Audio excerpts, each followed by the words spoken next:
ကျေးဇူးတော်ရှင်စေကမဟာပန္နိတဘုဟုဆရာတော်ဘုရားကြီးဘုဟုမြို့ဒီမာရိတ်တာတမယုံကြီးပေါ်တွင်ဟောကြားဆုံးမတော်မူသောဘုရားတော်ဦးတည်လို့ရန်မဲ့ခင်လုံးပါတရားတော်ဘုရားကြီးရဲ့အားလုံးတော်အရမကိုကြည့်ကြတယ်။ဘာသာရေးမနာလို့ကြည့်တယ်ဆိုတာလည်းသိတယ်။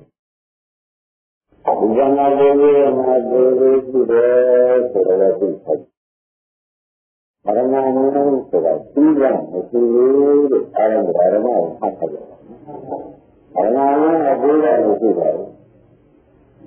ဘယ်လိုမှပြရမလဲလို့ဆိုတော့ဘုရားရဟန်းကိုမှတ်မသိလို့ဆိုတော့လည်းကောအဲဒီမှာဒီကပတ်လို့အဲဒီလိုရဟန်းရဲ့ဒီကတမန်တော်ဘုရားဆံပတ်တယ်မကြောက်ဘူးဒီလိုပဲဒီရဒေါ်လာဒီပါလားဒီဒေါ်လာလည်းဘုရားမျိုးကိုသိပြီးပါလားဒီမှာတော့ဘယ်လိုလဲဆိုတာမှမလို့သိပါဘူးဘယ်လိုရဟန်းကိုဘယ်လိုသိပြီးကြလဲလို့မေးလို့မေးလို့ရတယ်ဘုရားမေးလို့သိပြီးဘာကြမေးလို့ရတယ်ဘုရားမေးလို့သိပြီးတယ်ဆိုတော့သူဆက်ကြဖတ်ကြတယ်အဲဒီလိုအမှန်တကယ်လို့ဆိုတော့ဒီတော့နေတာပဲဘယ်မှမဟုတ်ဘူး။သိရတယ်ပြီးရတယ်သိပါရတာကိုကိုယ်ကဘာနဲ့လဲဆိုရလို့ဒီပုံတို့မရက်ကြ။ဒီတိုင်းမှာလည်းမှာလို့ဘုရားစုတယ်ရတာကိုယ်ရဲ့ဒီဇာတ်ကိုဆရာကပါဘုရားရဲ့လမ်းလေးကလည်းသုံးလို့ပို့မယ်လို့တခါတော့လုံးစုံပို့တယ်အရေးဆုံးလို့ဆို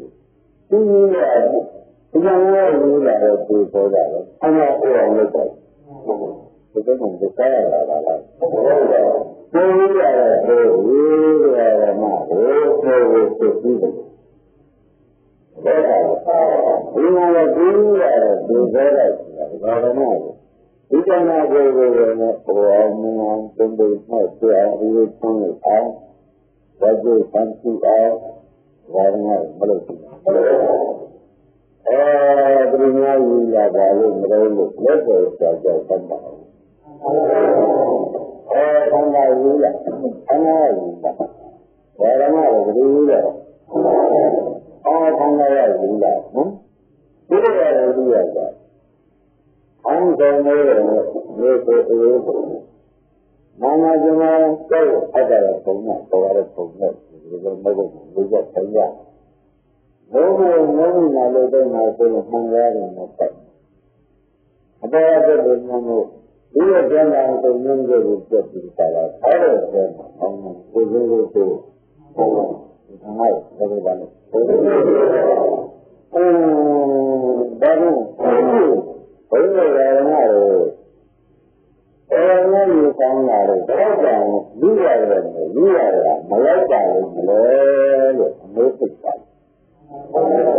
အမှန်တရားလူလာတော့မလဲတာနဲ့ကျန်တာပြရတယ်ဆိုတော့လည်းကျင်းလို့လုံးနေတာကြတော့ဘုရားဘောတာအဲဒီလိုပဲဒီတော့မှအိုအောင်အောင်ရင်းရလုပ်တယ်ဆိုတာလေအမှန်တရားပေါ်အဲဒီကမို့လို့ပဲမိုးရအေးတာပို့ဖြစ်ပြီးအမှန်တရားကိုလည်းအမှန်ကိုဖြစ်ပြီးအမှန်ကိုမှတ်ပြိတ္တနာအမေရတဲ့ကတော့ဆက်နေတာအားရမေးရမတန်းနိုင်နဲ့တန်းနိုင်နဲ့ဆံလို့ပြလိုက်တယ်နဲ့ဆိုလိုက်တယ်နဲ့ရင်ပြလိုက်တယ်နဲ့မျိုးလေးလိုက်တယ်နဲ့ဘယ်ရမှာလဲရေးရတဲ့အားရကိုတော့မလို့ဘူးကွာတန်းနိုင်တဲ့ပြန်ပြီးကြတာရေးရတယ်တန်တန်ကဒီကလာမြတ်ဒီသုံးကြအောင်ပြန်လာသေးဘူး။ဘာမှကျိုးမဒီလိုလည်းကိုမဆက်လာအတော့ရှိဘူး။ဒီလိုပုံလုံးကိုပြောကြတယ်။ဒါအတူတူပဲဆိုတာတော့ကြာ။ဒီလိုရတဲ့ဘုရားသူ့ကိုဖိတ်တယ်အဲ့လိုဒီကဒီစိတ်ကောင်းတဲ့ခန္ဓာတွေကပါလာတော့ဒီသောခန္ဓာကစံခန္ဓာကိုလမ်းကျန်းတယ်။အဲ ဘောကြကိုယ်ရောခန္ဓာရပါလားဒါနဲ့ဘယ်လိုလဲကိုယ်ဉာဏ်ကလာတော့အိုးလာပြီဆိုတာသင်ကြားရအမေရိကန်ကြီးရတာဒါလည်းမှာတော့အမေကိုယ်ကိုကြည့်ရတယ်ဘယ်လိုမှပြန်ဒါလည်းမှမင်းတို့တဲ့ပိုက်ကြတော့ဘယ်လိုဘူးဟုတ်ဒီကကဒီရနေကြတယ်မမှန်ဘူးဘူးပါအတူတူဒါမှမဟုတ်အတူတူလည်းတောင်းလိုက်ပြီနဲ့ပြတ်ဒါသိလို့တော့အတတ်နိုင်တယ်လို့တောင်းနေတယ်ဒီကံမျိုးကြီးနဲ့ကြာဒီကလာမျိုးတော့ဘာသာစကားတွေသိနေတယ်အတတ်နိုင်တယ်လို့တောင်းနေတဲ့သင်္ပြီးလုံးနေတော့အမေကိုကြည့်ရလားဒီကမိုက်တယ်ဘောဒီကမိုက်တယ်ဆိုတော့ဒီကမှာတော့ကြာဘယ်လိုလဲဆိုတော့ဆိုလို့ရှိရင်ဒီလိုကြတယ်ဆိုလို့ရှိရင်ဝေဒနာကိုတောကြအိယာဆိုတာနာမည်ကြီးရောက်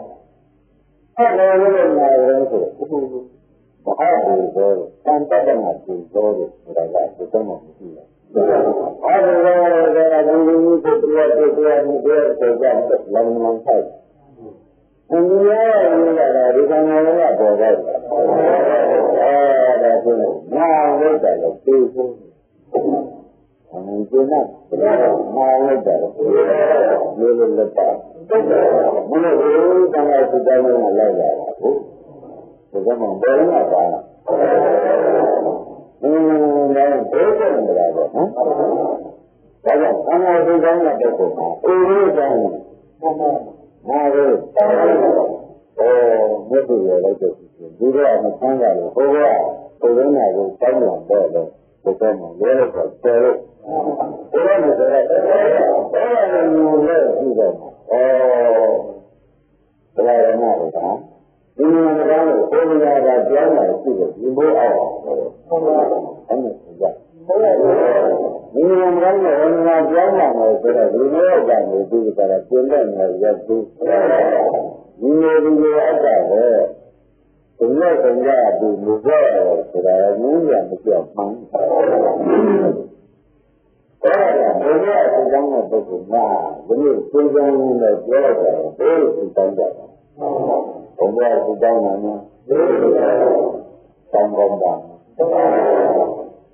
မတောင်းလိုက်ရဘူးဘုံမို့ဒီကလာတခါတော့ဘာဝနာလူဝိုင်းကြည့်တာဒီကလာဟောဒီလူဝိုင်းအကြောင်းကြောင့်ဟောဒီကိုရရတာလို့မပြေတယ်ဆိုလို့ဆိုဒီလိုရောက်တော့မရဘူးလားဘုရားကလည်းတော့တဲ့အတွက်ဒီလိုသိနေရတယ်။ဒါမှမဟုတ်ဘုမကြတော့ကြ။ဒီကံနဲ့ဘာနဲ့ကြလားဒီလိုပြောရှိမှတရားမိုက်ကြလားလို့မေးလို့ရှိတယ်။အဲဒီမိုက်ကြဘာနဲ့ဘာမိုက်လို့ရှိတယ်ဘူး။ဒီလိုလည်းဆိုကြတယ်ကလည်းအိုးလေးပြေးတယ်ဆိုတာကြာ။နာလေးပြေးတယ်ဆိုတာကြာ။ဘုရားကတောင်းတဲ့ပုဂ္ဂိုလ်မှာဒီပြေးတိုင်းနေတာဒီတရားတက်ကိုဟောမယ်လို့ဒါရမလို့ဒီတရားကိုသုံးရတယ်လို့ဆိုမှပြေတယ်မှတ်ပါတရားရမလို့ဒါလေးရတယ်ပြေတယ်နော်ဘုံနောက်ကြလာတော့ဒါကြတော့ဒီတရားကိုသိတာဟုတ်ပါဘူးဆိုတော့မှအေးပါအေးတယ်ဘယ်မှာဘုန်းကြီးတွေကကျန်လို့တဲ့ဒီကရအောင်လို့တဲ့ဒီကဒါလည်းလက်ပြလိုက်တော့မယ်ဆိုပြီးတော့ဒီလိုပဲသူတို့ရုပ်သိမ်းနေတယ်လို့သိပြီပြောတာအတူတူသိမ်းနေတာဒီလိုပဲဒါနဲ့လည်းဘယ်လိုကျင်းနေတာကြာကြတယ်ဒီလိုတာလည်းတိုင်းတယ်ဒီလိုရတာကိုဝါရဏကိုမကံစားဘဲနဲ့မင်းမရတာမတူလုံးလို့သိတာလို့ပဲလို့ပြောဘယ်လိုပြောမနေ့လည်းပြောရတယ်ဝါရမတို့ပုဂ္ဂိုလ်ကောင်းကြီးမျိုးတွေနဲ့ဟန်လောင်းနေတာပဲမှတ်တယ်။ဘုရားလို့ဆိုမပြောရတယ်လို့မှတ်တယ်။ဒါကမှအေးတယ်နဲ့ဒီလိုကမှတ်တယ်။ဒါကဘာလို့လဲဝါရမတို့မှာပုံမှန်သွားရတာလားကိုယ်စီတိုင်းမှာကြည့်သင်ပါလာတာလားဘာလို့လဲတော့ပြန်ပါဒါရမယ်အနည်းရမယ်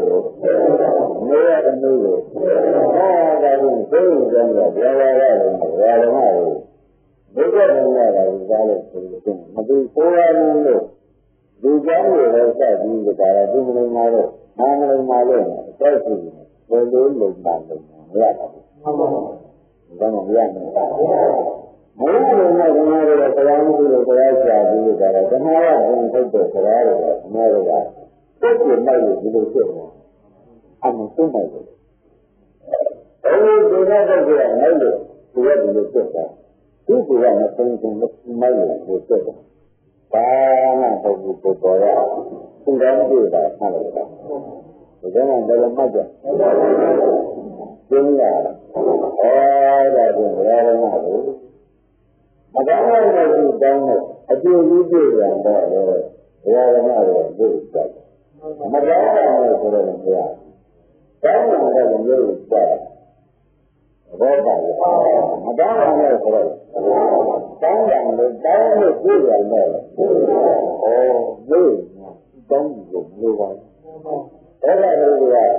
မန္တမဒုက္ခမာရတယ်ဘုရားအဲ့ဒါပြိနေရဆိုတော့မေတိရတဲ့ကို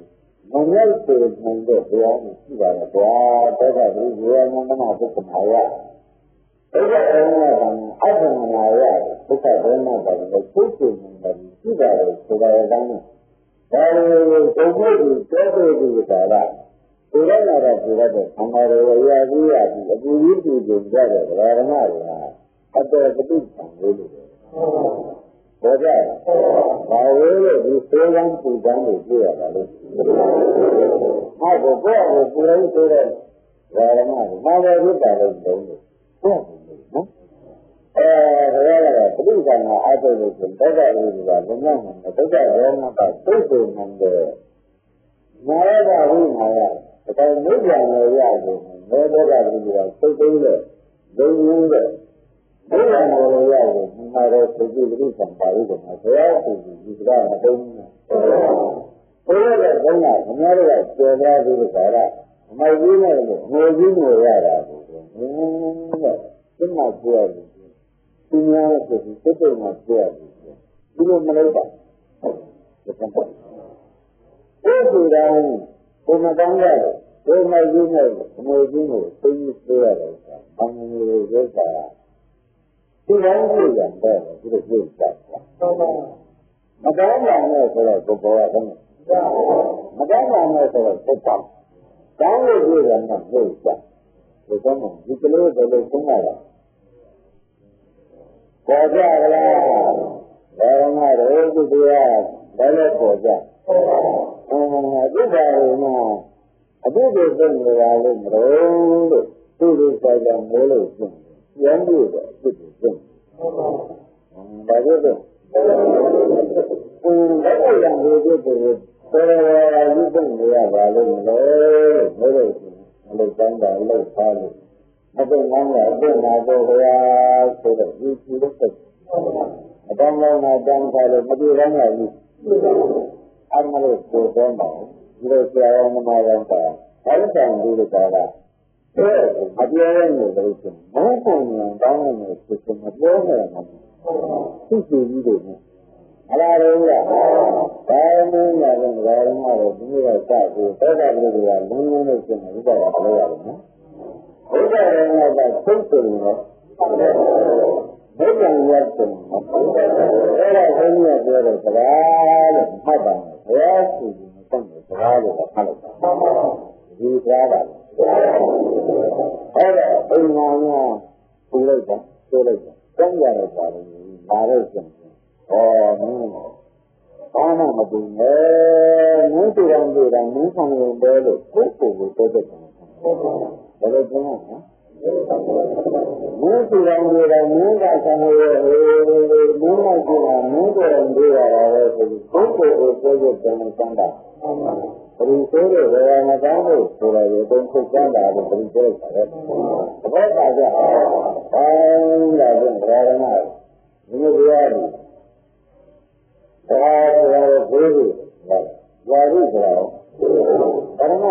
အဲ့တော့ဘင်္ဂါစီတိုင်းတဲ့ပုဂ္ဂိုလ်ဘိုးကုန်းကနဲ့သင်ရတာလေဘယ်လိုဆိုလဲဘိုးကုန်းကနဲ့သင်ရတာလေဆိုတော့ကိုယ်လည်းပြောလိုက်တဲ့အကြောင်းဗราဏကိုပါတော့ကြည့်ရ ဒါကလည်းမသိရဘူးအဲ့ဒါကဝါရမကိုအနာသိတမ်းလို့ဆိုရင်ပူလို့တွေ့ကြတယ်ပူသိသိတွေ့ရတာအဲ့ဒါအနာသိတမ်းတဲ့ပုဂ္ဂိုလ်မှာနာရီကိုတိုးရတဲ့ပူသောနဲ့နာရီကြီးစရနေတာပါဘယ်လိုလဲခန္ဓာကိုယ်ကောင်းတဲ့ပုဂ္ဂိုလ်မှာသူရဲ့ကသူရဲ့လူတွေသိတတ်ရကြတယ်တွေ့ရတာဒီတော့သိတတ်လို့တွေ့ရတာပါမပါဒီမှာကြဘယ်လိုပြောပြီးတော့ဒီလိုသိထားရမှာခန္ဓာရှိတယ်ကြည့်ရတာသူ့အားကိုကြည့်တော့သုံးလုံးပုံပါတော့သိတတ်မှပြင်းပြင်းအဲ့ဒီလိုကြရတဲ့ဆိုတော့ဒီမှာဒီကံကိုပြင်းနေတာအပေါ်သိရအဲ့ဒါဒီလိုပြောလို့တရားကိုလည်းတရားမှတ်ရတယ်မှတ်တယ်အိမ်မှာသားတဲ့တူတွေကိုယ်မျိုးကိုလာခဲ့မျိုးလာလို့ဆိုလို့ရှိရင်ဒီတူတွေကဒီတူရဲ့ဒီမှာပုံဘူးဘူးတူတွေကမဘွားကမလို့ဆိုလို့ဘူးတူကမပြီးကြတယ်ဒီကမှာဒီတူတွေကမင်းမိုက်ကျေပါဆိုလို့တမီးဆိုလို့မထားလိုက်ပါနဲ့ဒီမှာကဒါဆိုရမီဆိုရတာကိုမိုက်ပြတာကျူးတွေ့တယ်အဲ့ဒါကိုစဉ်းစားနေလို့ခေါ်တော့တာဒါကိုဘယ်လိုပုံမှန်ဆံလို့ရှိရင်မင်းတို့ကမလို့ဆိုရင်မင်းတို့ကမသိကြတယ်မင်းတို့ကမင်းမိတ်ပါဘယ်လိုဆိုရဲမင်းကမလို့ဆိုတာကဒီအပြစ်ကိုယူရတယ်မတော်တယ်လို့ဆိုပြီးဆိုတယ်ယူရတယ်ဒါမှမဟုတ်ဒီမှာဒီလိုကျင်းကြတမန်ရလဲလာတာလားအပြီးပြီးဆိုတော့တမန်ရလဲလာလားဆိုတော့ဒီလိုလေးသိမှလာတယ်ဒီလိုပဲတမန်ရပြီးလဲလာတယ်ဆိုတော့ဒီလိုဟာကျင်းဘာမှတန်တော့မရှိတာနော်ဒါကြောင့်ဘုရားရှင်ဘုရားမကြီးကသုတ္တန်ရမလို့ဘုရားဟုတ်ဆိုပြီးကြတာဟောဘာမှသုတ္တန်မြတ်ပါဠိကိုခေါ်ရတယ်နော်ဘုရားဟုတ်ဆိုပြီးကြတာဟောတယ်တဲ့ဒီလိုမှငါပြေးနေတာကွာအကြောင်းမရှိတဲ့ဒီလိုမှငါပြေးနေတဲ့အလုံးမကျင်းဘုရားရှင်ဘုရားမကြီးကအလုံးနဲ့ဆက်ဆက်တယ်ဒီလိုလည်းပြောရတယ်ဒီဆက်ဆက်တယ်ဒီလိုကလည်းပြောလို့ဘုရားကလာတော့ဒီလိုကပြောလို့ဘုရားကဘုရားမကြီးကဆက်ဆက်တာအဲ့ဒါကြောင့်ဆက်ဆက်ပါတယ်ဘုန်းဆိုတော့အကြောင်းမရှိတဲ့ပုဂ္ဂိုလ်ပြောလို့ဆက်ဆက်တာဘယ်လိုပုဂ္ဂိုလ်ပြောလို့မပါလို့အကြောင်းမရှိတဲ့ပုဂ္ဂိုလ်ပြောလို့ဆက်ဆက်ပါတယ်ဆိုတာကိုသိချာဖတ်ဒီလိုပြောလို့ကမင်းမသိဘူးနော်ဒီကလေးဒီတော့နဲ့တုံးဒီလိုတော့လည်းဘုံနာကဘုံရကြမ်းရှိတဲ့ကမိရင်းနဲ့သိပတ်တာကိုမလုပ်တဲ့ပုဂ္ဂိုလ်ကဒါရကိုလေးတော့သမှုလို့ဆိုမင်းနဲ့ခေါ်ရမှာဆိုလို့သမတမောက်တတ်တယ်လို့ကျမ်းမြင်မရှိတဲ့ပုဂ္ဂိုလ်ဒါရတော့ဒီသာသုံးတယ်မရောဘုရားဟဲ့အဲ့ဒါကျမ်းမြင်မရှိလို့ပြောနေတယ်ဟုတ်ကြအမေကမိရိုးတော့ငါ့ကိုကာလဘုရားအဲ့လိုက်မိရိုးတွေပြန့်သွားမယ်ဆိုရင်မင်းသားနဲ့တွဲရပြီးလို့ဆိုဒီကာလဘာမှမဟုတ်တွဲရပြီးလို့ဆိုဒီကာလဆိုရင်မရဆိုအဲ့ဒါအကျမ်းကြီးမရှိတဲ့ပုဂ္ဂိုလ်ဆိုလို့ဘယ်မှာနော်ဒီနံပါတ်ကဘုရားရှင်ဘုရားကြီးကအင်းနဲ့သာဆိုရင်ဒီလိုတော့ဘုရားကြီးကလည်းရတယ်ရိုးရိုးမင်းနဲ့ဆိုတော့ဘုရားများ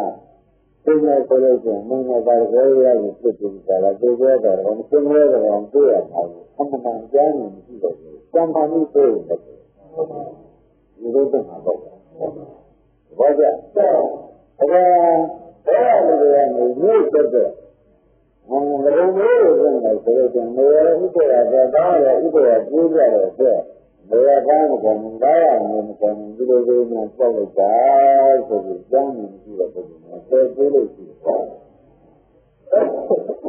ကြောင်းနေရှိတဲ့ပုံကိုကျိုးလုံးနဲ့သုံးကြတာလားမဟုတ်ဘူး။သုံးကြတာလည်းဆိုတဲ့အခါကျတော့ခဏဒီလိုကိုနည်းနည်းသားပြောရတယ်ကျိုးတယ်နော်။ဒီလိုလည်းကျိုးတယ် ဘုံမျိုးလို့လည်းပြောတတ်ပါလေအဲ့ဒါပြောကြမဟုတ်ပါဘူးကွာအဲ့ဒါကိုငါပြောရင်ကိုယ်တော်ကြီးပြောတာပြောရမယ်ဒီလိုဆိုတော့သူ့တော်အကျိုးလို့ဆိုရင်မိုက်ဆုံးတဲ့ကြံပေါင်းဖြစ်တာဒီလိုသူ့အကြောင်းကိုဖြစ်မတဲ့ဘူးဒီလိုပုံစံဆိုပြောကြတဲ့တုံးလေးကမပြောကြလို့လို့ပြောလို့ရမယ်ဒီဒါလေးစောင့်ကြည့်လို့ဒါကလည်းကတော့တက်ကျင်တဲ့တက်ကိုညာပြည့်နေလို့ဒီတစ်ခါတလေမရှိဘူးဒီလိုကွာအဲ့လိုကြတော့မြို့ဆက်ပြီးလူတွေလာတယ်ဆိုတာတောင်မှဥတ္တရာပြောပြီးကြတယ်ကျွန်တော်ဒီမှာတုံးနေတဲ့နေရာမှာလည်းလည်းဆိုတော့တော်တော်ဆိုတော့ပြည်လို့ဆိုတာမျိုးကသိနေပါဘူးဘာကြောင့်ဒီလိုရမ်းတဲ့ပုံစံကတော့မကျုံနေတာကတော့ကွာအမေမာစရာကိုတားနေမှာတားမှာစရာကိုအဲ့ဒါမှကြောက်ကြတယ်မှာတော့ဟိုဟာပြည့်နေသေးတယ်ဒါမပြည့်နေတော့လောက်ပါဒီကံဒီကံငုတ်တော်မှာတရားတော်မှာသေချာဟောတယ်လို့ဓမ္မတွေမှတ်စမ်းပါဒါလည်းတုံးတယ်အိုလေးကြီးသာမပတ်တွေတော့လည်းမြဲကိုမှန်နေဟုတ်ပါဒီကနေ့သာမပတ်တွေတော့လည်းဒီလိုပဲနေကြီးတာကခဏခဏလုံးတွေတော့ရမတတ်ဘူးပေါ်မှာတန်းနေကျင်းနေဒီတောင်းနေတာဘယ်လိုလုပ်ဆိုင်မေကားလိုက်တဲ့ပေါ်တော့မေမေတို့ကျမဘူးတို့ဆိုကြည့်ရပြရအမေတို့ကလည်းမန်ဆိုးပါတယ်ဆိုးတာဘုဒ္ဓတို့ကအမေကမပန်းတာအဲ့ဒါအဲ့ဒါဆက်ဆံတာပေါ့ဗျာအဲ့ဒါပြောကုန်လို့ဒီလိုကြံပြည့်နေလို့ဆိုတာမှတ်လိုက်ကြတော့ဒီဟာဒီဒုက္ခမှာဒီမှာကနေရတာမကုန်ဘူးအဲ့ဒါအမှုကတော့အမှုမတော်ဘူးအမှုရမပြောနေနဲ့ဘယ်ရဆုံးဒါကိုဘောကြကြတယ်လို့ရတယ်အမှုတွေကအမှုရလည်းမကားဘူးလားဒါကိုပြောရတာငွေကြည့်တယ်မလားအဲ့တော့မေကတောင်းနေလို့တားရဒီကိုတော့ဘယ်လိုသိမတတ်နိုင်ဘူးကိုတတ်နိုင်လားမလားမတတ်နိုင်ဘူးဆိုတာသိတယ်လို့ပြောကြပါဗလားအဲ့ဒါကြောင့်ယာရမကိုမေကတောင်းမပြောနေတော့ခရာဘူးကျင်းတာဒါကနေမကောင်းနေရဒီလိုဖြစ်ပြီးတာကဒီကဘယ်လိုလဲဖြစ်သွားတာ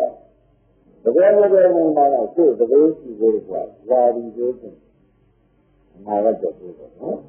ဒီကဆိုရကြရင်မှားတော့ဘာမှမတတ်နာရတဲ့ဘာမှမလုပ်ဘူးဘုရားပေါ်တာကိုဆိုဓမ္မကိုသင်္ကန်းနဲ့လည်းပေါ်မှာပဲဘယ်နဲ့နည်းနဲ့မတတ်ဘောပြပြောလိုက်တဲ့မြေတာတောင်းနိုင်ကြရလားလို့ဆိုတော့အောက်ကိုကြောလာမှာဒီလိုနဲ့ဒီလိုကသိလာမှာဒီတန်းတောင်းကြအဲ့ဒါကြောင့်ဘုန်းကြီးဓမ္မတွေမှာလောကတဲ့ပိဋကပေါ်နေကြတာနဲ့ဆိုတာဒီလိုဘောကတဲ့ပိဋကအပေါ်လိုက်တဲ့ကောလည်းအမှန်ကိုဘောကတဲ့နည်းနဲ့ပေါ်မှာဘုံမျိုးတွေပတ်တယ်ဒီလိုမျိုးရတာဒီလိုလား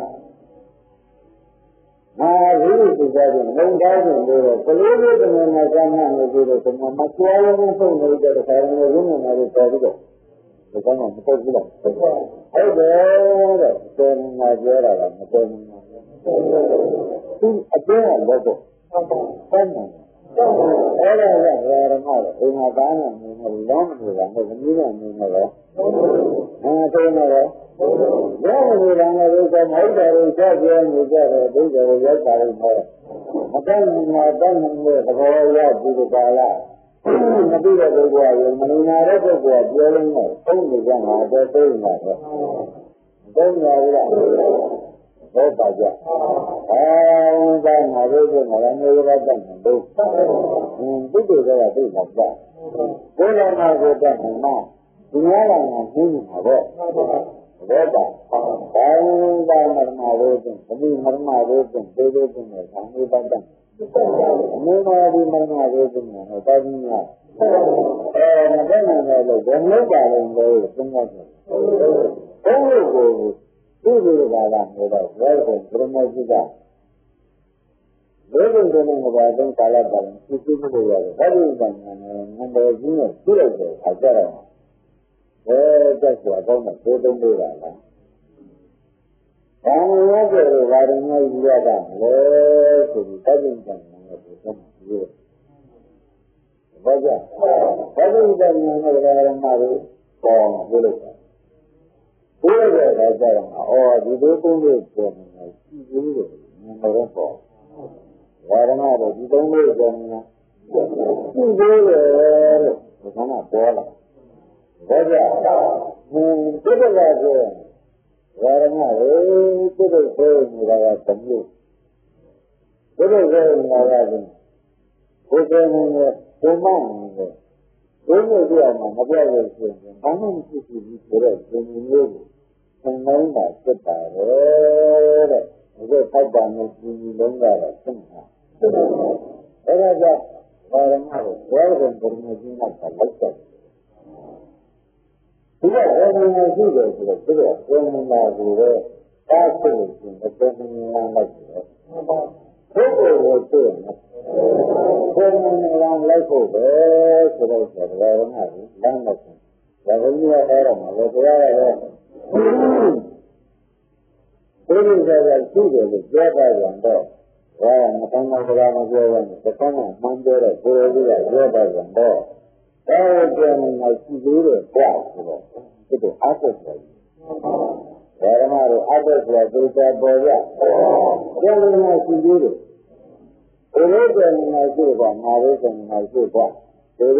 này chỉ qua tôi biết là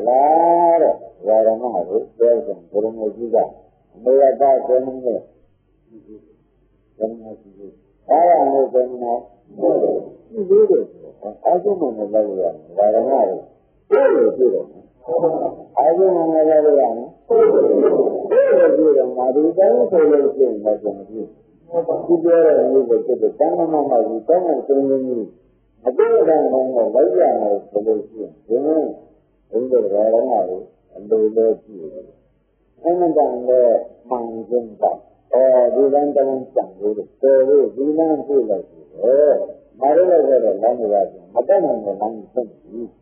Đi lên thì mình phải là lấy, mà cái này là tôi giờ tôi mà rồi tôi quay.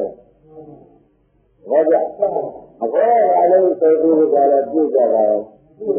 Cái này là gì? Now see that I'm a dragon by this is a new one. I like what I'm asking. You do that. You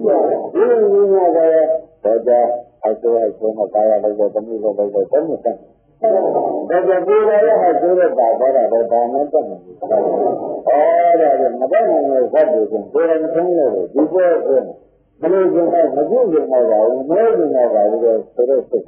The people have done with them. Macam mana? Bahagia itu kamu jangan orang mesti bayar dan orang mesti bayar. Orang itu sendiri, kalau sendiri, kita ini bukan bukan itu mereka kita mahu jemput. Kalau orang mana mulia juga orang mana cuma jalan. Begitu orang mahu mereka tu siapa ni orang tanya baru. Mereka dia. Nada muy bien. Y luego tenemos muy bien. Luego muy bueno. Ayer me dio a la mentira.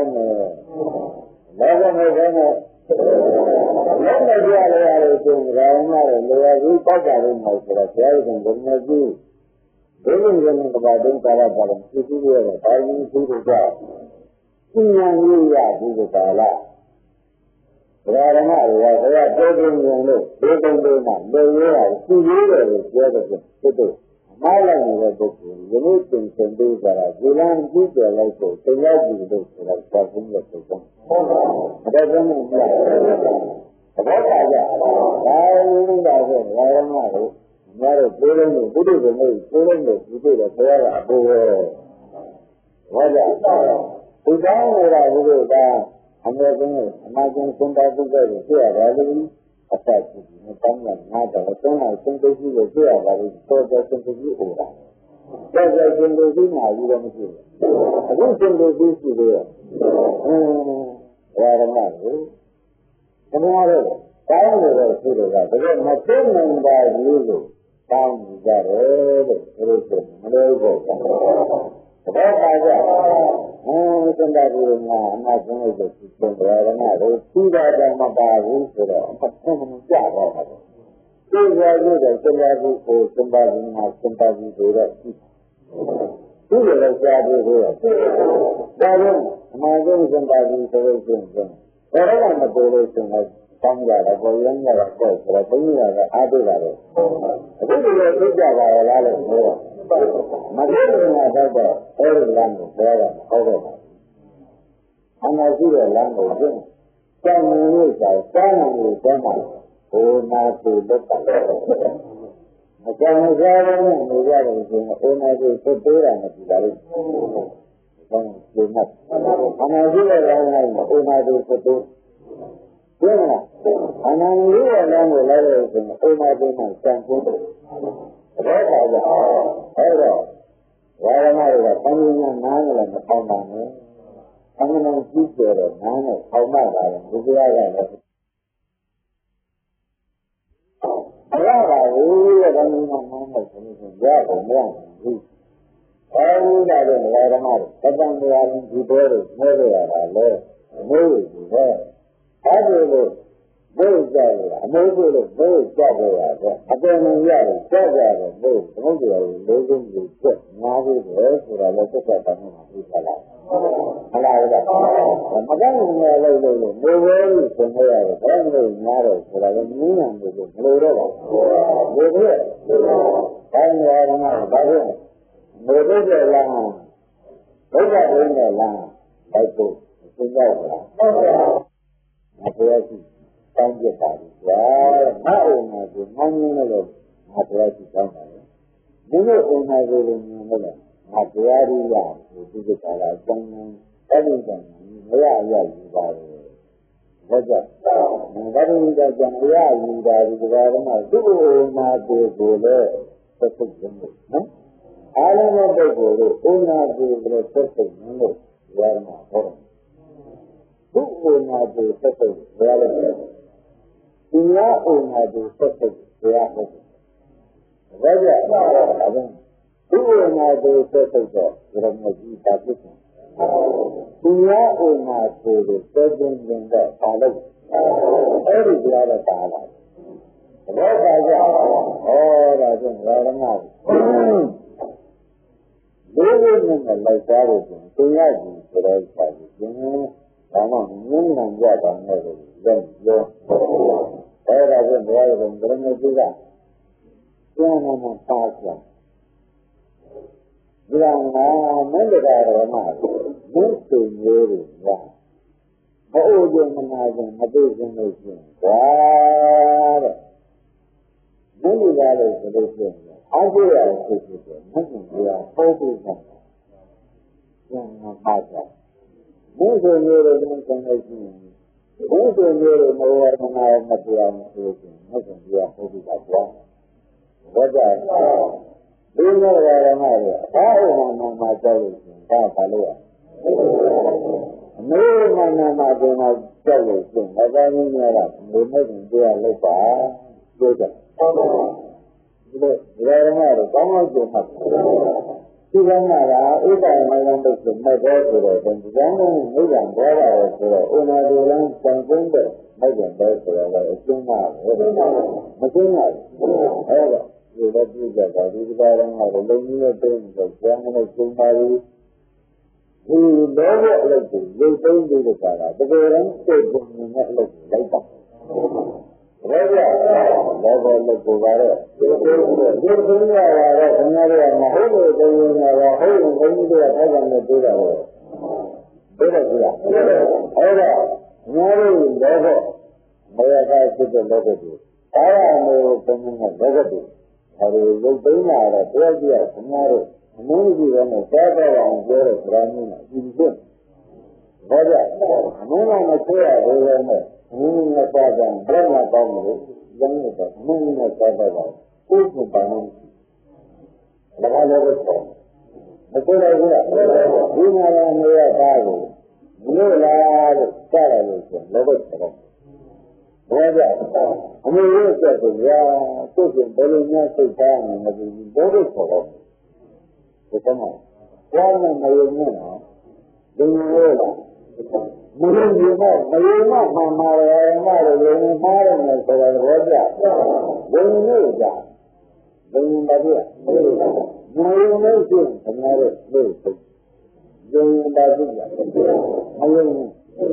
အားဘုရားရဲ့အမင်းနဲ့တိုင်းရံတိုက်နေတာလားလို့သမာနာနဲ့ဆံတယ်လို့ဒီလိုအမေသမာနာနဲ့ဆံတယ်လို့ရတယ်အမင်းနဲ့တိုင်းပါဖြစ်တယ်။ဉာဏ်တော့ကျင်းနေတယ်လို့ဒီလိုကြာဟမ်ဒါကသမာနာမှာသမာနာကနားတယ်လို့ပြောဆိုတာကအတန်ကျလို့သင်တယ်လား။အဲဒီမှာကဘယ်လိုရံတိုက်တာဘယ်ဆိုဘယ်လိုကြီးမှာလုံးဝဘုရားတဲ့သဘောဒီကုသလာတာဆိုတာကရမ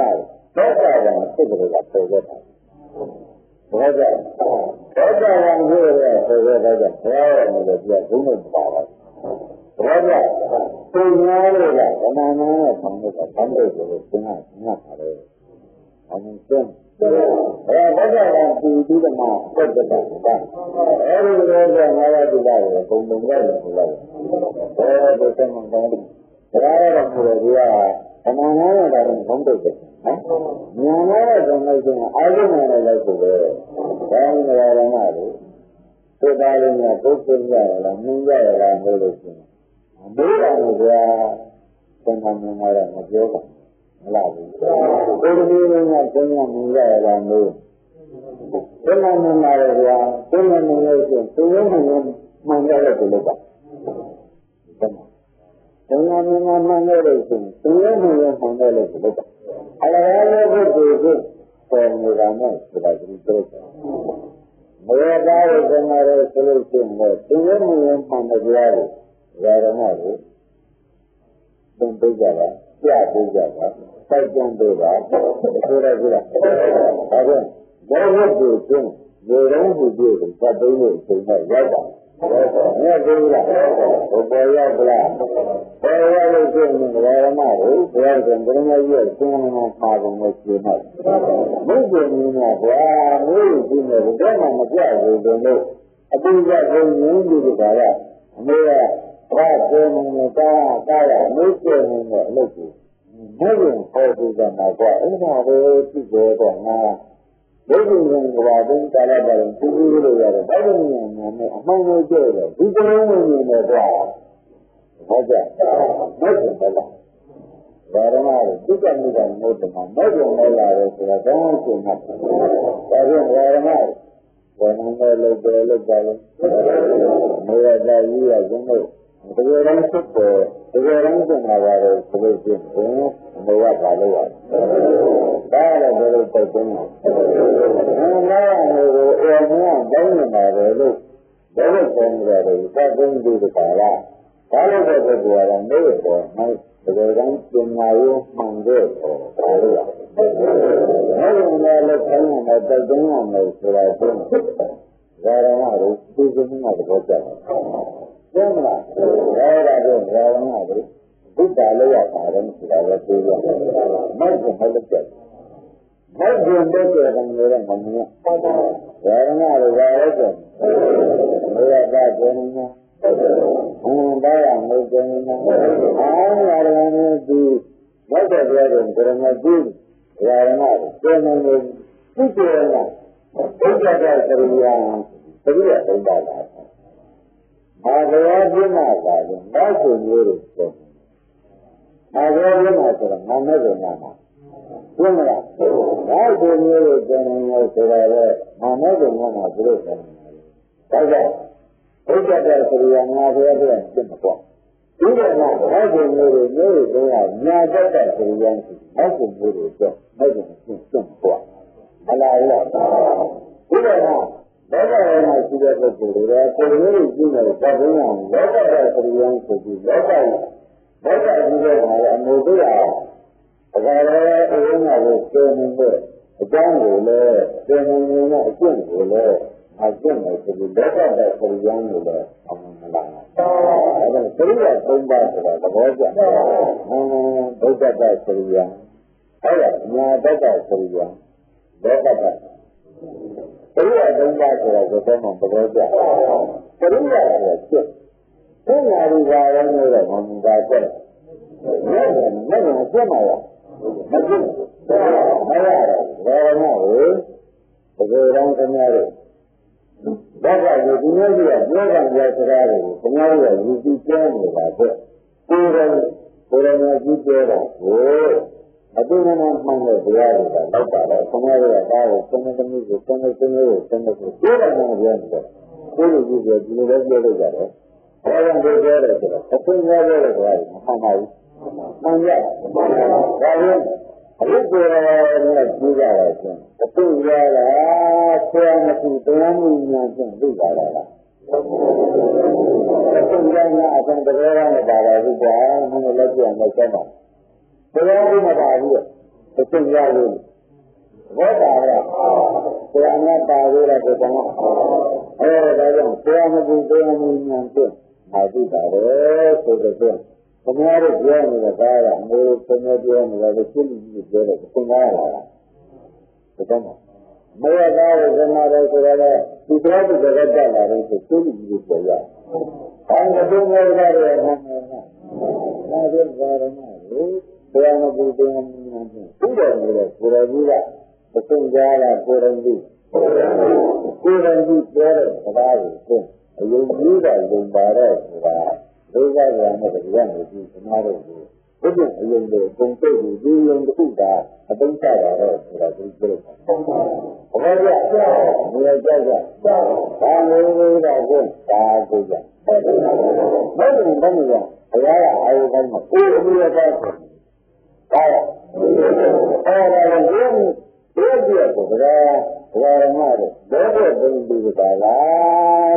I love that way that is very good. Become a better baby. Never been the level not being there for that way. We don't know that people that are not that joke. We don't know where I go to the list of that. I'm never on quality. And never do. It is an idol. I don't know. They don't want to do anything that is good at all. That is what they do a lot. Varamaro. I look at them in Paris to Java. Logo. I logo. I look at them in Java to the Reva. I go to Varamaro. Manda Ayujan. Nothing young. Nothing to the Pabosado. Oh, never go back. Not that. I don't know about it. I got to do Varamaro. So the moment. Power of the second book, you know. Mountain book, yeah? Maybe I will do that second book. London. Raja. Raja is a land island with them with Korea. I buy a six days ago. From the language, I like knowledge and who really are. Who know that? There are the people there, power. Then nothing like that is correct. Nothing is very much. Nothing is very simple. Very much. Nothing knows. Look at. Nothing is very much. A little for a Diana. Hello. A Dania for a Diana. Really good. Malaysia. Nothing for a little for a Diana. Dania, Jantina for a Diana. A Jantina for a Jantina and another two for me now. All of the mother Mizara something. They are very to down the book, my boy. Who a jungle? Where am I? Oh, it is another Mizara. This is a jungle. It is a little This is a jungle. I don't know that I'm not. Oh, some family there, like this is a jungle. I don't know that for I don't know that. Then I'm good at it. Good at it. And I don't know that I'm not. အဲ့လိုလူသားလို့ဆိုလို့ရှိရင်သူ့အာရုံနဲ့သူ့အာရုံမိတာကအဲ့ဒီကဒါရမတွေသူ့ရဒီအာရုံတွေကိုခန္ဓာငါးပါးဆိုတဲ့အာရုံတရားမရှိဘူးနဲ့ဒါရမအဲ့ဒီမဲ့ပေါ်ဖို့ခန္ဓာငါးပါးအာရုံတရားရှိမှအာရုံမိတာဆိုတော့အာရုံမိတာကမဟုတ်ဘူးဒီအာရုံရှိရင်လည်းဒီကပေါ်မှာဝါရဏတွေသဘောကျတခါမှမစားဘူးတာကိုစားကြတယ်ဆိုပေါ်တော့ဘာကြောင့်လဲဆိုလို့ရှိရင်တခါမှမစားဘူးတဲ့တခါမှမစားဘူးဆိုတော့ဒီပစ္စည်းဘယ်တော့မှမရှိလို့ရှိရင်ဒီမှာစားကြတယ်ဆိုပေါ်တော့ဘာကြောင့်အဲ့ဒါလည်းဓမ္မတွေတပံရလုံးကခမောတော့ဘယ်လိုမပေါ်လို့လဲတခါမှဒီဘက်ကဟာကိုခမောတော့ကြည့်ပေါင်းနေတယ်တော့မှာစားရမှလည်းမသိတော့ဒီလိုကြတဲ့ကမတ်တာကိုသိကျင်တဲ့စိတ်စားကျင်တဲ့စိတ်ပေါ်ပါဒါကြောင့်မဲ့လို့မဲတော့မရဘူးဘာလို့လဲမဲ့လို့ပေါ်တော့မရရတာဒီဒါကအမေကုန်းကိုတရားမရဘူးအမေရတာကျင်းကိုတရားမရဘူးတော့ဘုရားကိုနဲ့သိရပေါ်လူလူပွဲရင်သူပွဲကြရတယ်မသိနိုင်ဘူးလားအဲ့ဒါကိုလည်းဒီကြည့်လို့ကောင်းကောင်းနဲ့ရရတာလို့ဆိုတော့မဲ့ရင်ပေါ်ကြောင်းခမားတို့ဘယ်ကြောင့်ကငါမသိဘူးဒီလိုလေမဲ့ရင်ပေါ်ကြောင်းကိုမဲ့တော့ဘယ်လိုမရဘူးမဲ့ရင်ပေါ်ကြောင်းကြည့်ကြတယ်ဒီလိုလေရှင်းဒီမဲ့ရင်ဒီနေရာပါဆုံးနေကြအားရမျိုးဒီလိုမျိုးဆိုတော့ဘယ်မှမပေါ်နိုင်တဲ့ဘုရားပေါက်ကြည့်လိုက်လို့ဘယ်တော့မှဥပဒနာသိကြအာရုံကိုခဏငါးတော့ဘုအမိစ္ဆာပါပဲလို့ငါနဲ့ပြောဘူးလို့ပြောဒါကြောင့်ဘာလို့လဲမရမို့ဘယ်လိုမျိုးကြာဒီဘဝကြီးညံ့နေရတယ်ဆိုတော့လည်းညံ့နေကိုဒုက္ခကြီးဒါပေမဲ့ကြောင့်ဒီဘဝကြီးလည်းညံ့နေရပါလို့မဟုတ်ဘူးဘုရားကကြည့်တော့ဘယ်လိုတရားဝင်နေမှာတော်တယ်မှမထားဘူးဘောကြ။ဒါကြောင့်လည်းတရားဝင်မထားဘူးပါလို့ငုံဆိုတော့ဘဂနာရဲ့သုံးပါးဆိုတော့စိတ်တရားကြီးကိုလည်းညတော့ဘယ်မှာမလုံးသိမှုတဲ့အတွက်ဒီကလည်းသားမသိဘူး။သားရဒါကြောင့်သားမှလည်းမဟုတ်ဘူးများ။အမေမောဘုန်းတော်ကြောင့်မရတာလို့မတုံးလို့မိုးထုတ်တဲ့ခါကြတော့မှဘယ်တော့မှဘူး။ဘဂနာလိုလိုပေါ်လာလားခန္ဓာငါးပါးမိစ္ဆာပြောရှိနေများတော့လေဝေဒနာကိုသိတယ်မှာပေါ့ဗျာမရှိတယ်သိတယ်ဘယ်လိုလဲခန္ဓာငါးပါးဒါဘယ်တုန်းကမိစ္ဆာဒီသက်ကမှမိစ္ဆာဆိုတာဘုရားတို့ဘုရားမှမတက်ဘူးဒီသက်ကမှမိစ္ဆာကိုဟောတာလေဟောတာမျိုးဆိုတော့ပုဂ္ဂိုလ်ဆံမှာဒါမိစ္ဆာဖြစ်မိစ္ဆာဖြစ်မိစ္ဆာမှာပေါ်ပုဂ္ဂိုလ်အားဘယ်တော့မှသိဘူးမသိဘူးဘာကြောင့်အဲ့ဒါမိစ္ဆာတရားဒီမိစ္ဆာမှာမဟုတ်ရင်ပေါ့ဖြစ်တယ်မတူဘူးကြတဲ့အတွက်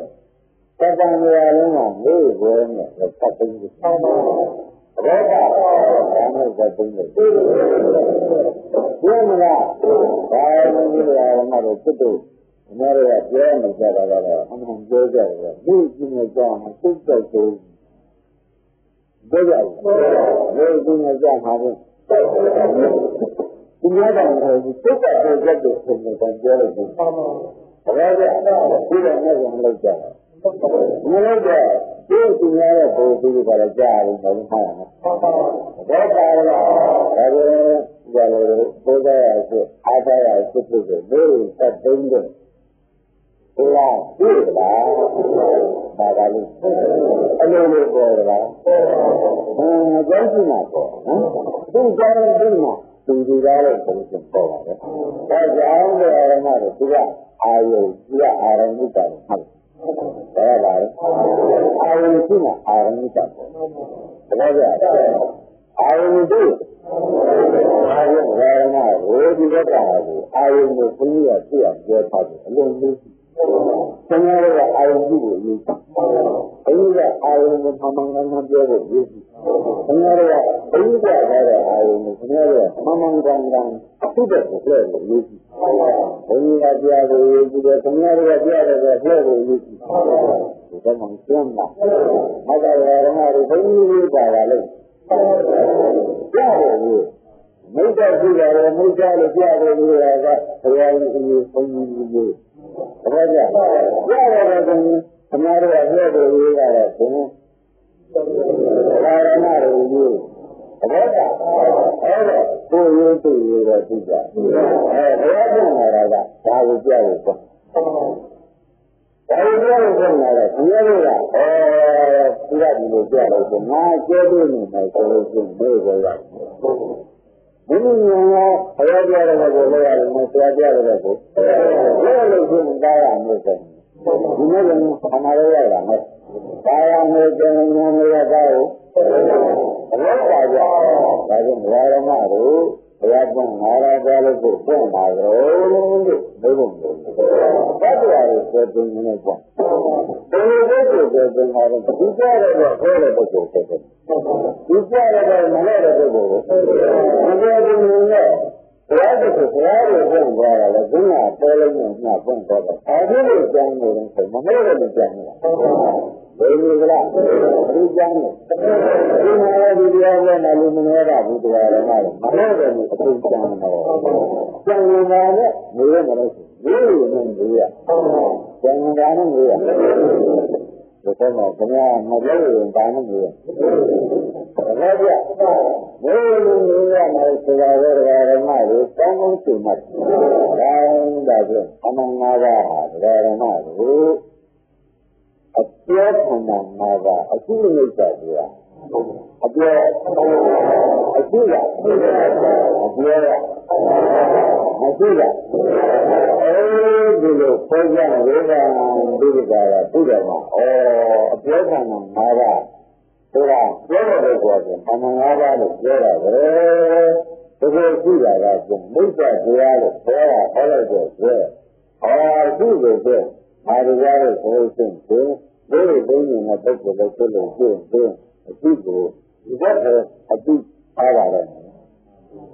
အမှန်ရုပ်ကြတရားတဲ့ကိုပဲအတိတရားအားပါတော့မယ်ဆိုလို့ကျင့်ဒါခင်ဗျားတို့အမေရတိုက်တယ်ဒါက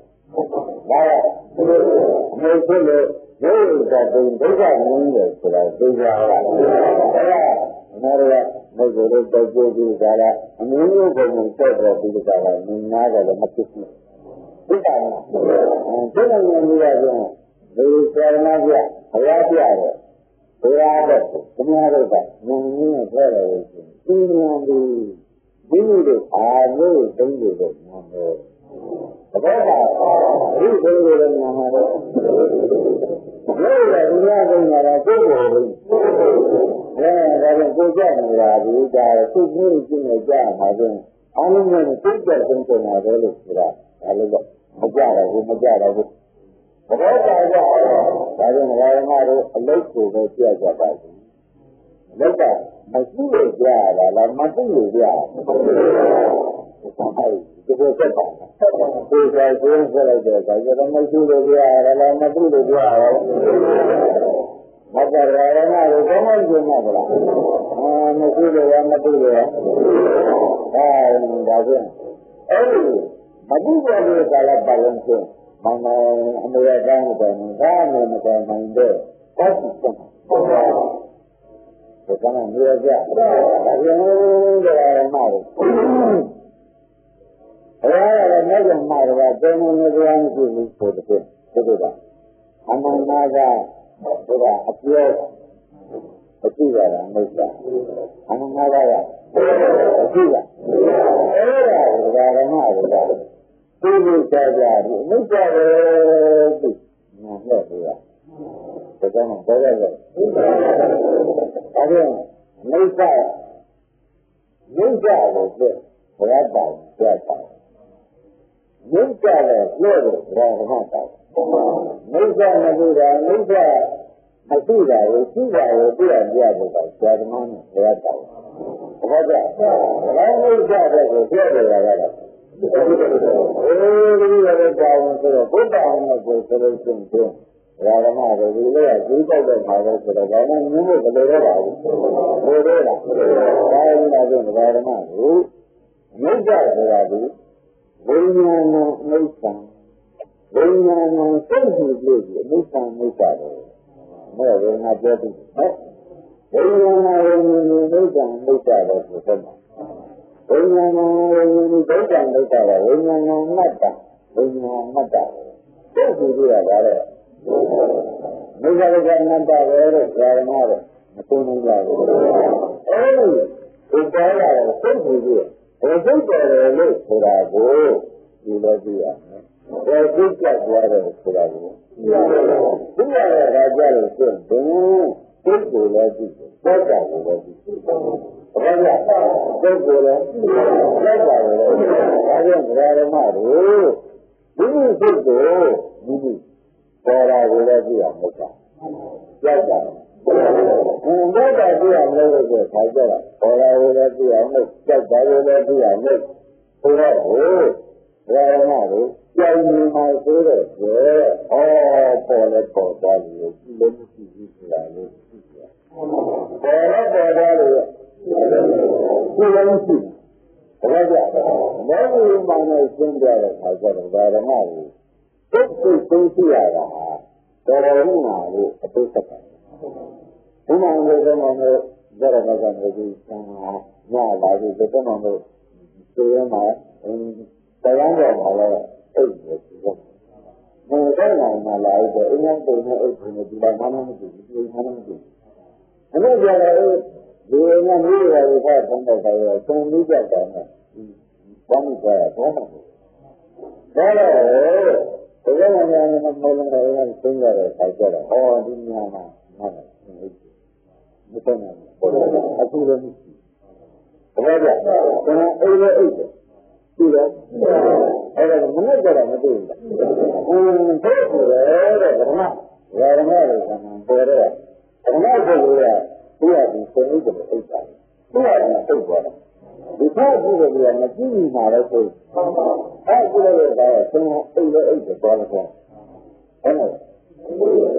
ဒီမှာခင်ဗျားတို့ကဓမ္မဆိုလို့ဒုတိယစိတ်ကကြာတဲ့အခါဒုတိယစိတ်ကအမှန်မကြနေတာ။မကြဘူးလား။ဒါကြောင့်သင်္ကတိရဲ့ဓမ္မစိတ်ကြီးအိမ်လည်းအိတ်တယ်ဘာလဲကြရတယ်ဆိုတော့စိတ်လည်းဖြစ်သွားလို့ရဲ့ဒီလိုဉာဏ်နဲ့ရှင်းတာသိမှအောင်လိုက်ပါဘယ်လိုလဲဒါကြောင့်ဘယ်လိုကြည့်ရမှာလဲလို့မောင်းနေတာမေးတာဟုတ်ပါဘူးဒီလိုဉာဏ်ကံနာရိယာစိတ်မပေါ်ဘူးဆိုတော့ဟုတ်ဒီလိုဉာဏ်ကံနာမှာဒါလည်းကိုပေါ်ပါအခုဒီလိုကိုပေါ်နေဆိုတော့ဒီလိုဆိုတာအကြီးကြီးဒါရမကိုပြောပြောဘုရားရှင်ကြရတာမကြီးရဘူးဒါရမကိုပေါ်ပြီးမှစိတ်ကပေါ်ပါဘူးဒီလိုကလေးနဲ့သင်္ကြန်တွေကကြည့်လိုက်ဟုတ်ပေါ်ပြီးမှပေါ်ပါဘူးဒီကလည်းအချိန်နဲ့ပြန်တောင်းတယ်အချိန်နဲ့သင်္ဃာဒီနေရာမှာဟုတ်တယ်သင်္ဃာထသွားတယ်ဟုတ်ဒါလည်းဒီကနေဒီအချိန်နဲ့ပုဂ္ဂိုလ်တတ်ပြီးရှိရဒီလိုကကြတာသင်္ဃာအဲ့ရကိုမြင်တဲ့တော့ဘုရားပြောလို့ပြရတယ်။ဘုရားကြီးကအမြင်ဆုံးကိုသင်ကြားလို့ဆိုတာတော့ဒီတိုင်းလာတယ်မြင်မြင်လေးကဒီမှာတွေကသူကြည့်ပြထားတာကိုမကနေဘူးမရှိဘူးတော့သိဆိုလို့ရေးကြည့်အခုလိုက်ကြရင်သူကတန်းနေဘယ်လိုကြောင့်လဲပါအခုလိုက်ကြရင်စိတ်ကနေပြီးကြတယ်လောကစိတ်ကလေးရှင်းဒါလောကဆုံးသမာဓိတာကတန်ကြသွားပြီ။ခင်ဗျားတို့အသိနောက်ကြတယ်ပြ။ဘာကြ။ဒါဖြင့်အသိနဲ့ဒကာရမတို့ဘုရားသင်္ဥပ္ပလိုပေါ်သွားတာရဲ့အိတ်သွားတာရဲ့ဖတ်သွားတာမကြဘူးပြုလို့ရရေးကသိပြီ။ဒါကြလို့ကြာမှသိရင်လေတဲ့ဒကာရမတို့တဲ့ဒီဥစ္စာကိုကြားလို့ဘယ်လိုရှင်းဘယ်စင်းနဲ့အိတ်သွားလို့ဘယ်စင်းကြကြတာလို့မလို့ဆိုတော့ဆက်နေတယ်ဒီလိုဆက်လာလို့မလားဘူးလားအဲဒီဒီကိစ္စပေါ်မလားလားဘယ်စင်းအိတ်ဒီဘယ်စင်းကြကြတာလို့မဆိုတော့ဘယ်ကအဝိဇ္ဇာလဲမင်းမေးလားဘယ်စင်းအိတ်ဒီဘယ်စင်းကြကြတာလို့လုံးလို့ပြောရတယ်ကသူသိသေးလားမသိဘူးမသိပါရတော့ဗျမသိလာရင်ဝိဇ္ဇာကိုတော့တပါတာဝိဇ္ဇာလာရင်တပါတာလားဘယ်လိုလဲဘုံငါတော့မယ်ဆိုတော့ခင်ဗျားတို့အသိမှတ်ကြတယ်ဖြစ်။ဘာကြောင့်အခုဒီကကတော့ဒီလိုမျိုးကြီးရလားလို့ဘုံငါကသူအိတ်တယ်တော်တော်ကြာရင်ရတယ်ဒီကြည့်ရ။ဘယ်လိုလဲဒါပြန်ခင်ဗျားတို့ ဒီကနေ့မဲ့ပြောမှာတခြားသောစိတ်ဝင်မှုလို့ဘဝနာစားရတယ်လို့ပြောတယ်။ဘုရားဒီကနေ့မဲ့ပြောမှာတခြားသောစိတ်ဘယ်လိုလဲတကယ်ကြဘယ်နဲ့ဒီစားမစားဖြစ်တယ်တကယ်ကြဒါကလည်းဒီကနေ့မဲ့စိတ်ကကိုလို့ဆိုတာဒီဘာလို့မင်းနဲ့စိတ်နာတော့လဲအောင်နိုင်ဒီလိုစင်းစင်းနဲ့ထားလိုက်တာပဋိစ္စကမှုကအတန်းတော့ဟောမှာဒီကနေ့ရေးနေဘာဟဲ့လားအတိနိုင်ကြပဋိစ္စကမှုကတန်းအကြအတိနိုင်ကြအတိမမကြတော့ဘူးဆိုလို့ကျင့်ပဋိစ္စကမှုကမလာရင်သိလိုက်လို့ကျင့်ဘုရားဓမ္မတွေမဲ့ကိုဖြစ်ပါတယ်လို့ဆောက်တယ်ဘယ်လိုမှကြမလို့ကိုဆိုလို့ကျန်မရသားကိုလည်းတရားဝင်မရဘူးဒါကြဘုရားအမှုကိုလည်းတရားဝင်မရဘူးဆိုတဲ့ဥစ္စာကြီးဒီဘက်မတူလို့ရှိရင်ဘုရားတော်ဒါလည်းဒီမတူဘူးဘုရားဟောတော့ဒါကိုရှိလို့ရအမှုကိုတော့အဲ့ဒါကိုသိကြရတဲ့ပုဂ္ဂိုလ်မိုက်တဲ့ပုဂ္ဂိုလ်ရှိသေးတယ်ဒါကိုလည်းဒါနဲ့ကြောင့်လို့ဆိုတော့အမေကဒါကိုမိုက်တယ်အလုပ်ဆိုင်လို့မဲဒါကိုကိုမျိုးကြိုက်တယ်ရှိဟုတ်တယ်ဒါအမေကိုမိုက်တယ်မိုက်တိုင်းလို့ဆိုဘုရားတော်ကိုအမေကဒါမျိုးကြိုက်တယ်ဒါဖြင့်ဘုရားတော်ကတော်နေနေတရားကမိုက်တယ်တရားလို့မှတ်တာဘယ်ကကိုယ်ကိုရှိရှိကြတာခင်ဗျားတို့မိုက်တယ်ပေါ်မိုက်တယ်ပေါ်လို့ရှိရင်ခင်ဗျားတို့ပြောလို့ပုံပိတ်ပြီးကြတာတော်နေတရားဆိုရင်လည်းကြည့်ရတယ်ပုံပိတ်တာကျင်းတာဘယ်လိုလဲဒီလိုတော့ကြတယ်